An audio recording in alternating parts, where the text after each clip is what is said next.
ಎಲ್ರಿಗೂ hi. So ಊರಿಗೆ ಹೋಗಬೇಕಿತ್ತು, ರೆಡಿ ಆಗಂತೂ ಪ್ಯಾಕ್ ಎಲ್ಲ ಮಾಡಿಟ್ಟೆ. ಸೊ ಲಗೇಜ್ ಇಷ್ಟೊಂದು ಅಂತ ಹೇಳ್ಬೋದು. ಖಂಡಿತ ಅಷ್ಟು ಲಗೇಜ್ ಎಲ್ಲ ನೀಟಾಗಿ ಪ್ಯಾಕ್ ಮಾಡಿಟ್ಕೊಂಡೆ. ಬಿಕಾಸ್ ಮೇಕಪ್ ಕೂಡ ಇದ್ದಿದ್ದರಿಂದ ಸೊ ಫ್ಯಾಮಿಲಿ ಒಂದು ಬಿಗ್ಗೆಸ್ಟ್ ಫಂಕ್ಷನ್ ಅಂತ ಹೇಳ್ಬೋದು. ಸೊ ಫ್ಯಾಮಿಲಿ ಫಂಕ್ಷನ್ ಜೊತೆಗೆ ಮೇಕಪ್ ಆ್ಯಂಡ್ ಮುದ್ದೂ ಕರ್ಕೊಂಡು ಹೋಗ್ತಿದ್ರಿಂದ ಸ್ವಲ್ಪ ಲಗೇಜ್ ಜಾಸ್ತಿನೇ ಆಗಿತ್ತು. ಎಲ್ಲ ಪ್ಯಾಕ್ ಮಾಡಿ ವೆಯ್ಟ್ ಮಾಡ್ತಾಯಿದ್ದೆ. ಸೊ ಆಫೀಸಿಂದ ಬರಲಿ ಬೇಗ ಅಂತ ಬೇಗನೆ ಹೊರಡಬೇಕಿತ್ತು. ಬಟ್ ಕೆಲವೊಂದು ಕಾರಣ ಅಂತಂದ್ರೆ ಲೇಟ್ ಆಗಾಯಿತು. ಸೊ ಫೈನಲಿ ಅಲ್ಲಿಂದ ಹೊರಡೋಕ್ಕೆ ಒಂದು 5:30ನೇ ಆಗೋಯಿತು. ಸೊ ಮುದ್ದನ್ನ ಕರ್ಕೊಂಡು ಅಮ್ಮನ ಮನೆಯಿಂದ ಅಲ್ಲಿಂದ ನಾವು ಹೊರಟ್ವಿ. ಬೆಳಗ್ಗೆಯಿಂದ ತುಂಬ ಸ್ವೆಟ್ ಆಗ್ತಾಯಿದ್ವಿ. ಸೊ ವೆದರ್ ಸಂಜೆ ಆಗ್ತಾ ತುಂಬ ಕೂಲ್ ಆಯಿತು. ಮಳೆ ಬರ್ತಾಯಿತ್ತು. ಆ್ಯಕ್ಚುಲಿ ಮಳವಳ್ಳಿಗೆ ನಾವು ಹೊರಟಿದ್ದು. ಸೊ ಮಳವಳ್ಳಿಲಿ ಆಲ್ರೆಡಿ ಕ್ಲೌಡೆಲ್ಲ ಸಖತ್ತು ತುಂಬೋಗಿತ್ತು. ನಾವು ಮಳೆ ಬರುತ್ತೆ ಅಂದ್ಕೊಬಿಟ್ಟಿದ್ವಿ ಹೋಗೋಷ್ಟರಲ್ಲಿ. ಬಟ್ ಮಳೆ ಏನೂ ಬರಲಿಲ್ಲ. ಆಮೇಲೆ ಮನೆಗೆ ಹೋಗಿ ಆಮೇಲೆ ಮಳೆ ಬಂತು ಮನೆಗೆ ಹೋದ್ಮೇಲೆ. ಸೊ ಹೋಗೋ ದಾರಿಲಂತೂ ವೆದರ್ ಅಂತೂ ಕೂಲ್ ಆಗಿತ್ತು. ಸೊ ಮುದ್ದಿಗೆ ಕಾರಲ್ಲಿ ಟ್ರಾವೆಲ್ ಮಾಡೋದು ಅಂದರೆ ಮುದ್ದಕ್ಕೆ ತುಂಬಾ ಇಷ್ಟ ಆಗುತ್ತೆ. ಸೊ ನೋಡಿ ಹೋಗೋಷ್ಟರಲ್ಲಿ ನಾವು ಅಲ್ಲಿ 6:37 ಹತ್ತತ್ರ ಟೈಮ್ ಆಗಿತ್ತು. ಆಲ್ರೆಡಿ ಎಂಗೇಜ್ಮೆಂಟ್ಗೆ ಎಲ್ಲ ಪ್ರಿಪ್ರೇಷನ್ಸ್ ನಡೀತಾಯಿತ್ತು. ಸೊ ನೋಡಿ ಎಲ್ಲ ಚಿಕ್ಕಮ್ಮಂದಿರು ಒಟ್ಟಿಗೆ ಸೇರಿಕೊಂಡು ಹೂ ಪೋಣಿಸ್ತಾ ಇದ್ದಾರೆ. ಸೊ ಹೂವಂತೂ ರೆಡಿ ಆಗ್ತಿತ್ತು. ಒಂದು ಕಡೆ ಅಡುಗೆಗೆಲ್ಲ ಕೂಡ ರೆಡಿ ಮಾಡ್ಕೊತಾರೆ. ಸೊ ಮಾರ್ನಿಂಗ್ ಬೇಗ ಹೇಳಬೇಕಾಗಿತ್ತು. ಹಾಗಾಗಿ ಮೊದಲಿಗೆ ಬೇಗ ಊಟ ಮಾಡಿಸೋಣ ಅಂಥೇಳಿ. ಸೊ ಹೊಸ ಜಾಗಕ್ಕೆ ಬಂದರೆ ತುಂಬ ಡಿಫ್ರೆಂಟಾಗಿ ಚೇಂಜ್ ಆಗಿಬಿಡ್ತಾನೆ. ಸೊ ಅವ್ನಿಗೆ ಸ್ವಲ್ಪ ಆಟಾಡೋಕ್ಕೆ ಸ್ಪೇಷಿಯಸ್ ಆಗಿರಬೇಕು, ಮಕ್ಕಳಿರಬೇಕು. ಇಲ್ಲಿ ಮಕ್ಕಳಿದ್ರು ಅವ್ರ ಹತ್ರ ಹೋಗ್ತಿರ್ಲಿಲ್ಲ. ಸೊ ಅವನನ್ನು ನೋಡಿಕೊಂಡು ಅದಾದಮೇಲೆ ಸೊ ಸ್ಯಾರಿ ಎಲ್ಲ ಪ್ರಿಪೇರ್ಸ್ ಮಾಡ್ಕೊಂಬೋಣ ಅಂಥೇಳಿ ಸೊ ಒಂದು 10:30ಗೆಲ್ಲ ಸ್ಯಾರಿ ಎಲ್ಲ ಪ್ರಿಪೇರ್ ಮಾಡೋಕ್ಕೆ ಶುರು ಮಾಡಿದೆ. ಫೈನಲಿ ಪ್ರಿಪ್ರೇಟ್ಸ್ ಎಲ್ಲ ಆಗಿ ಮಾಡಿಟ್ಕೊಂಡೆ. ಬೇಕು ಅರ್ಲಿ ಮಾರ್ನಿಂಗ್ ತುಂಬ ಲೇಟ್ ಆಗಿಬಿಡುತ್ತೆ. ಬೇಗ ಬರ್ತಾರೆ. ಫಂಕ್ಷನ್ ಸ್ಟಾರ್ಟ್ ಆಗೋದು 10 ಆಗಿತ್ತು. ಸೊ ಹಾಗಾಗಿ ಬೇಗ ಪ್ರಿಪೇರ್ ಮಾಡ್ಕೊಬಿಡ್ಬೇಕು. ಇಲ್ಲ ಅಂದರೆ ತುಂಬ ಕಿರಿಕಿರಿ ಅನಿಸ್ಬಿಡುತ್ತೆ. ಫೈನಲಿ 5 o'clock ಎದ್ದು ಬಂದು ಮೇಕಪ್ ಎಲ್ಲ ಮಾಡಿ ಹೇರ್ ಸ್ಟೈಲ್ ಎಲ್ಲ ಮುಗಿಸಿ ಸೊ ಇನ್ ಟೈಮ್ಗೆ ಸೊ ನಮ್ಮ ಹುಡುಗಿನ ಕಳಿಸ್ಕೊಟ್ವಿ. ಆ್ಯಂಡ್ ಹೇರ್ ಸ್ಟೈಲ್ ಕೂಡ ತುಂಬಾ ಚೆನ್ನಾಗಿ ಬಂತು. ಆ್ಯಂಡ್ ಅವರು ಸಿಂಪಲ್ಲಾಗಿ ಮೇಕಪ್ ಕೇಳಿದರು. ಸೊ ಹಾಗೇ ಬಂದಿದೆ. ಸಿಂಪಲ್ಲಾಗಿ ಮೇಕಪ್, ಹೆವಿ ಮೇಕಪ್ ಎಲ್ಲ ಬೇಡ ಅಂತ, ನ್ಯಾಚುರಲ್ ಆಗಿರಲಿ ಅಂತ ಹೇಳಿ ಸೊ ನ್ಯಾಚುರಲ್ಲಾಗಿ ಲುಕ್ ತಂದೆ. ಸೊ ನಾನೆಲ್ಲ ಮುಗಿಸಿ ಫೋಟೋಶೂಟ್ಗೆ ಅವ್ರನ್ನ ಕಳಿಸಿ ಆಮೇಲೆ ನಾನು ಹೋಗಿ ಮನೆಗೆ ಫ್ರೆಶ್ ಅಪ್ ಆಗಿ ರೆಡಿಯಾಗಿ ಆ್ಯಂಡ್ ನನ್ನ ಮುದ್ದು ಬಂಗಾರಿನೂ ರೆಡಿ ಮಾಡಿದೆ ಲಿಟಲ್ ಕೃಷ್ಣ ಥರ. ಸೊ ತುಂಬ ಶೆಕೆ ಆಗ್ತಿತ್ತು. ಆದ್ರೂ ಅದನ್ನು ಹಾಕ್ಕೊಂಡು ಚೆನ್ನಾಗಿ ಕಾಣಿಸ್ತಾ ಇದ್ದ ಲಿಟಲ್ ಕೃಷ್ಣ ಥರ. ಸೊ ಅದಾದಮೇಲೆ ಅವನ್ನ ಕರ್ಕೊಂಡು ಫಂಕ್ಷನಿಗೆ ಬಂದ್ವಿ. ಫಂಕ್ಷನಲ್ಲಿ ತುಂಬಾ ಕ್ರೌಡ್ ಇತ್ತು. ಸೊ ಫಂಕ್ಷನ್ ನಡೀತಾ ಇತ್ತು. ಎಂಗೇಜ್ಮೆಂಟ್ ಅಂದಮೇಲೆ ಶಾಸ್ತ್ರಗಳಿದ್ದೇ ಇರುತ್ತೆ. ಸೊ ಇನ್ನೂ ಶಾಸ್ತ್ರ ಲಾಸ್ಟ್ಗೆ ಬಂದಿತ್ತು. ಎಲ್ಲ ಪ್ರಿಪ್ರೇಷನ್ ಮಾಡ್ತಿದ್ರು.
ಕಾಣಿಸ್ತಿದೆ ಹೇಮಾ.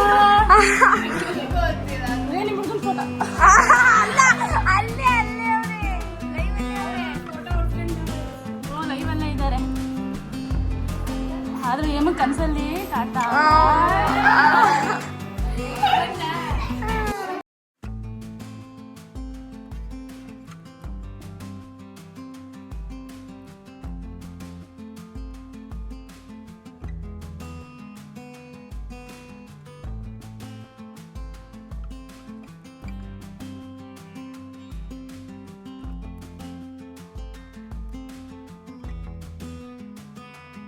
ಸೊ ಸೆಕೆಂಡ್ ಸ್ಯಾರಿ ಕೂಡ ವೇರ್ ಮಾಡಿ ನಮ್ಮ ಹುಡುಗಿನ ಕಳಿಸಿದ್ವಿ. ಆಮೇಲೆ ನಾವು ಒಂದಷ್ಟು ಫೋಟೋಸ್ಗಳು ತೆಗೆಸ್ಕೊಂಡ್ವಿ, ಕಸಿನ್ಸ್ ಎಲ್ಲರೂ ಒಟ್ಟೊಟ್ಟಿಗೆ ಇಟ್ಕೊಂಡು ಇನ್ನೊಂದಷ್ಟು ಎಂಜಾಯ್ ಮಾಡಿದ್ವಿ. ಆದರೆ ಫ್ಯಾಮಿಲಿ ಫಂಕ್ಷನ್ ಅಂತ ಬಂದಾಗ ಸ್ವಲ್ಪ ಎಲ್ಲರೂ ಗಡಿಬಿಡಿ ಅಂತ ಓಡಾಡ್ತಿದ್ದಾರೆ. ಈಗ ಎಲ್ಲರೂ ಒಟ್ಟಿಗೆ ಸೇರೋದೇ ಕಷ್ಟ, ಏಕೆಂದರೆ ಅಷ್ಟು ಫಂಕ್ಷನ್ಸ್ಗಳಿರುತ್ತೆ, ಎಲ್ಲರೂ ನೋಡ್ಕೊತಿರ್ಬೇಕು, ಅಡುಗೆ ಕಡೆ ಇರುತ್ತಲ್ವ. ಸೊ ಎಲ್ಲರೂ ಒಟ್ಟಿಗೆ ಇರೋದಿಲ್ಲ. ಹಾಗಾಗಿ ಎಷ್ಟು ಜನ ಇರ್ತೀವೋ ಅಷ್ಟು ಜನ ಫೋಟೋಶೂಟ್ ಮಾಡಿಸ್ಕೊಂಡು ಫೈನಲಿ ಆಮೇಲೆ ಮುದ್ದನ್ನ ಕರ್ಕೊಂಡು ಬಂದು ತೀರಾ ಲಾಸ್ಟಿಗೆ ಬಂದು ಫೋಟೋಸ್ನೆಲ್ಲ ತೆಗೆಸ್ಕೊಂಡ್ವಿ. ಏಕೆಂದರೆ ಅಷ್ಟು ಬ್ಯುಸಿ. ಇವಾಗ ನಾನು ಕೂಡ ರೆಡಿ ಆಗೋಕ್ಕಷ್ಟು ಬ್ಯುಸಿಯಾಗಿ ಹೋಗಿದ್ದೆ ನಾನು. So it's okay fine. But ಮುದ್ದು ತುಂಬಾ ಅಳ್ತಿದ್ದ ಪಾಪ. ಅವನಿಗಿದೆಲ್ಲ ಜನನೇ ಹೊಸ್ತು, ಅಷ್ಟು ಜನನೆಲ್ಲ ನೋಡಿಬಿಟ್ಟು ಆ್ಯಂಡ್ ಚೆನ್ನಾಗಿ ಕಾಣಿಸ್ತಿದ್ದೆ ಅಲ್ಲ ಮುದ್ದು. ನಾನು ಇಲ್ಲೇ ಕೃಷ್ಣ ಆ ಥರ ಕಾಣಿಸ್ತಿದ್ದ.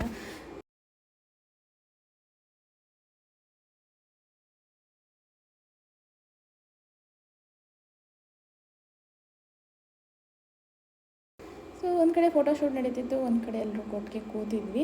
ಸ್ವಲ್ಪ ಹೊತ್ತು ಕೂತ್ಕೊಳ್ಳೋಣ ಅಂಥೇಳಿ. ಆಮೇಲೆ ಊಟಕ್ಕಾಗೋ ಟೈಮ್ ಆಗಿತ್ತು, ಊಟದ ಆಲ್ರೆಡಿ. ಸೊ ಎಲ್ಲರೂ ಊಟ ಮುಗಿಸ್ಕೊಂಡೆಲ್ಲ ಹೊರಡ್ತಿದ್ರು. ಆವಾಗ ನಾವು ಮುದ್ದನ್ನ ಕರ್ಕೊಂಡು ಹೋಗೋಣ ಅಂತ ಅಂದ್ಕೊಂಡೆ. ಏನಂದರೆ ಮುದ್ದು ತುಂಬ ಕಿರಿಕಿರಿ ಮಾಡ್ತಾನೆ. ಯಾರು ಕರೆದ್ರು ಯಾರ ಹತ್ರಕ್ಕೆ ಹೋಗ್ತಿರ್ಲಿಲ್ಲ. ಅವನಿಗೆ ಫುಲ್ಲು ಮೂಡ್ ಔಟ್ ಆಗಿಬಿಟ್ಟಿತ್ತು. ಸೊ ಅಲ್ಲಿಂದ ಕರ್ಕೊಂಡು ಸ್ವಲ್ಪ ಹೊತ್ತು ನಮಗೆ ಖುಷಿ ಆಗಬೇಕು ಅಂದರೆ ಟ್ಯಾಪ್ ಹತ್ರ ಕರ್ಕೊಂಬರ್ಬೇಕು. ಸೊ ಟ್ಯಾಪ್ ಹತ್ರ ಕರ್ಕೊಂಬರೋದು ತುಂಬ ಖುಷಿ ಆಗ್ತಾರೆ ನೋಡಿ. ಟ್ಯಾಪ್ ಹತ್ರ ಕುತ್ಕೊಂಡು ನೀರು ಬಂದಮೇಲೆ ಖುಷಿ ಆಗೋದ. ಸ್ವಲ್ಪ ಹೊತ್ತು ಆಟ ಆಡಿಸ್ತಾ ಇದೆ ಅಲ್ಲಿ. ಅದಾದಮೇಲೆ ಅಲ್ಲಿಂದ ಊಟಕ್ಕೆ ಹೋದ್ವಿ. ಸೊ ಊಟ ಎಲ್ಲ ಮುಗಿಸ್ಕೊಂಡು ಸೊ ಫೈನಲಿ ಎಲ್ಲ ಒಟ್ಟಿಗೆ ಫ್ಯಾಮಿಲಿ ಕೂತಿದ್ದೀವಿ. ಲಾಸ್ಟ್ ಅಲ್ಲ ನಮ್ಮದೇ. ಸೊ ಎಲ್ಲರ ಒಟ್ಟಿಗೆ ಕೂತ್ಕೊಂಡು ಊಟ ಮಾಡ್ತೀವಿ. ಮುದುಗೂ ಕೂಡ ಒಟ್ಟಿಗೆ ಜೊತೆಲೇ ಕಳಿಸ್ಕೊಂಡು ಅವ್ನಿಗೆ ಸ್ವಲ್ಪ ಸ್ವೀಟ್ ತಿನ್ನಿಸಿ. ಏನೋ ಊಟದಲ್ಲಿ ಏನು ಇಷ್ಟ ಆಗುತ್ತೋ ಇಲ್ಲೋ ಗೊತ್ತಿಲ್ಲ, ಸ್ವೀಟ್ ಅಂತೂ ತುಂಬ ಇಷ್ಟ ಆಗುತ್ತೆ. ಸ್ವೀಟ್ ನೋಡಿದ ತಕ್ಷಣ ಸ್ವೀಟ್ ಅದಂತ ಅವನು ಐಡೆಂಟಿಫಿಕೇಷನ್ ಮಾಡ್ತಾನೆ. ಸೊ ಊಟ ಮಾಡಿ ಅಲ್ಲಿಂದ ಹೊರಡೋ ದಾರಿಲಿ ಮಜ್ಜಿಗೆ ಪಾನಕ ಕುಡೀರಿ ಅಂತ ಕರೆದು ಪಾನಕ ಮಜ್ಜಿಗೆ ಕೊಡ್ತಾಯಿದ್ರು.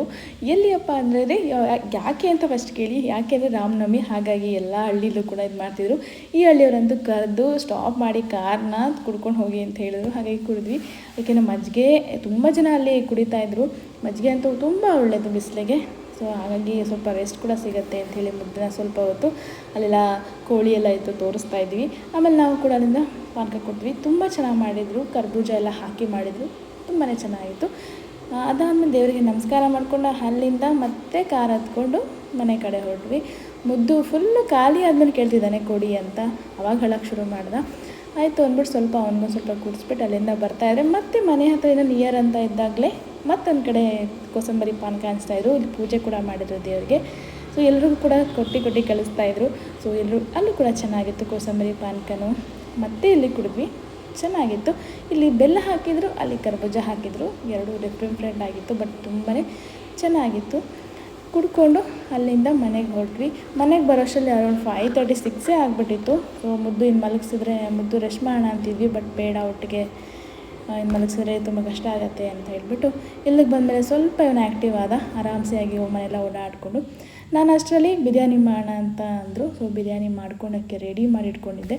ಬಿರಿಯಾನಿ ಎಲ್ಲ ಮಾಡಿ ಊಟ ಮಾಡಿ ಸೊ ಮಲಗೋನು ದ ಡೇ ವಿಲ್ ಕಂಪ್ಲೀಟೆಡ್ ಅಂತ ಅನ್ನಿಸ್ತು. Thank you so much. Bye.